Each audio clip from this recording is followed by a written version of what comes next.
Hello guys, Sankranti భోజనంకి అయితే మా ఇంటి అల్లుడు కూతురు అయితే వచ్చేసారు.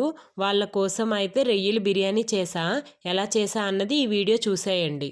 ముందుగా రొయ్యల్ని బాగా వాష్ చేసి కొద్దిగా ఉప్పు, పసుపు, కారం, మసాలా, అల్లం వెల్లుల్లి పేస్టు, పెరుగు వేసి బాగా కలుపుకొని ఒక గంట పాటు మూత పెట్టి సైడ్కి పెట్టుకున్నాను. తర్వాత రైస్ వాష్ చేయకుండా 2 స్పూన్స్ ఆయిల్ వేసి బాగా కలుపుకోవాలి. ఆయిల్ వేయటం వలన లాస్ట్లో రైస్ విడివిడిగా వస్తుంది, ముద్దలాగా రాకుండా విడివిడిగా ఉంటుంది. తర్వాత స్టవ్ వెలిగించి బౌల్ పెట్టుకొని ఆయిల్ వేసి ఆయిల్ హీట్ అయ్యాక బిర్యానీ మసాలాలు వేసుకొని కొద్దిగా జీడిపప్పు వేసి బాగా వేయించుకోవాలి. నెక్స్ట్ పచ్చిమిర్చి, ఉల్లిపాయలు వేసి బాగా వేగనివ్వాలి. కొద్దిగా అల్లం వెల్లుల్లి పేస్ట్ వేసి వేగనివ్వాలి.